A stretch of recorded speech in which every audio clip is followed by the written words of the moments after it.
Botany 2 BSc third final year. प्रश्न 19, gene विनिमय क्या है, इसकी क्रियाविधि को समझाइए। 50 बार बोल रहे हैं, पढ़ने निकले वाले छात्रों को राजनीति से दूर रहना चाहिए हैं?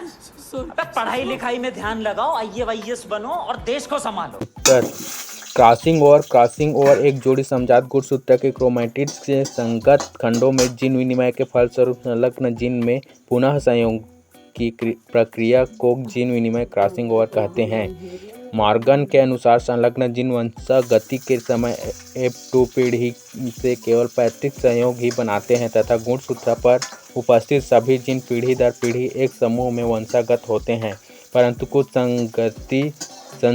संतति जीवों में जीन्स के नए संयोग भी देखने को मिलते हैं, अर्थात यहाँ संलग्न जीन्स पृथक हो गए हैं और इनके स्थान पर युग्मविकल्पी जीन्स के नए संयोग बने हैं। उदाहरण, एक ड्रोसोफिला में पुनः संयोग धूसर शरीर तथा लुप्ता सेसी वेस्टिजियल पंखों वाली मक्खी capital double B, small double B तथा काले ब्लैक शरीर व लंबे लॉन्ग पंखों वाली मक्खी small double B capital double B के संकरण से F1 पीढ़ी में उत्पन्न सभी मक्खियां धूसर ग्रे शरीर लंबे पंखों वाली कैपिटल बी स्मॉल बी होंगी। इन F1 पीढ़ी की मक्खियों का काले शरीर व लुप्ता सेसी पंखों वाली अप्रभावी रिसेसिव मक्खियां स्मॉल डबल बी से परीक्षार्थ संकरण टेस्ट क्रॉस करने पर 4 प्रकार की संतति मक्खियां मिलेंगी। Hey, y'all, come look at this.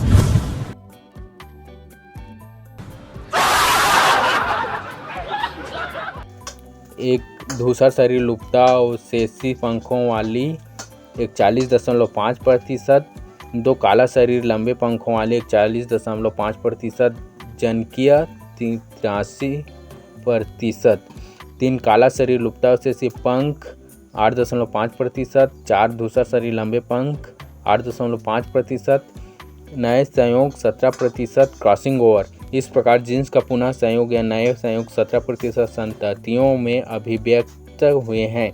Gene विनिमय की विधि मेथड्स ऑफ क्रॉसिंग ओवर, एक युग्मन सिनाप्सिस, अर्धसूत्री विभाजन की प्रथम अवस्था प्रोफेज फर्स्ट की जायगोटिन उपावस्था में दोनों जनकों के गुणसूत्र एक दूसरे के निकट आकर लंबाई में जोड़ियां बना लेते हैं। यह प्रक्रिया गुणसूत्र के एक सिरे से शुरू होकर जिप की तरह से दूसरे सिरे तक चलता है, इसे सिनाप्सिस कहा जाता है। गुणसूत्रों की यह अवस्था बाइवेलेंट कहलाती है।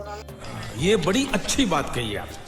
द्विगुणन डुप्लीकेशन, प्रोफेज फर्स्ट की पैकेटिन उपावस्था में बाइवेलेंट का प्रत्येक गुणसूत्र सेंट्रोमियर के अलावा संपूर्ण लंबाई में 2 क्रोमैटिडों में बंट जाता है। अब प्रत्येक बाइवेलेंट 4 क्रोमैटिडों वाला बन जाता है, इसे टेट्राड कहते हैं। इनमें एक ही गुणसूत्र के क्रोमैटिड सिस्टर क्रोमैटिड कहलाते हैं तथा बाइवेलेंट के अलग अलग गुणसूत्रों के क्रोमैटिड को नॉन सिस्टर क्रोमैटिड कहा जाता है।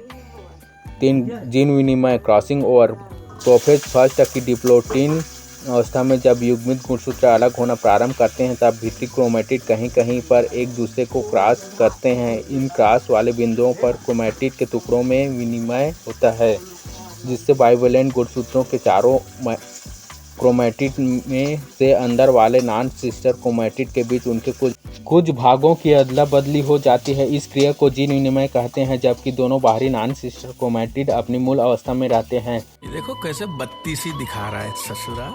जीन विनिमय की विशेषताएं, सिग्निफिकेंस ऑफ क्रॉसिंग ओवर, एक 4 क्रोमैटिडों में केवल 2 में क्रॉसिंग ओवर होगा तथा शेष 2 अपना वास्तविक रूप बनाए रखेंगे। 2 बाइवेलेंट के सिर्फ नॉन सिस्टर क्रोमैटिडों में क्रॉसिंग ओवर होगा, एक ही गुणसूत्र के क्रोमैटिडों में क्रॉसिंग ओवर नहीं होगा।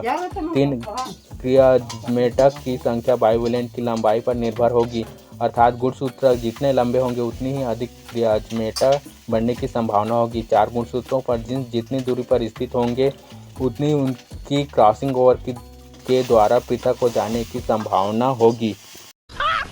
मस्त जोक मारा रे, ये हंस रहे हलकट हंस।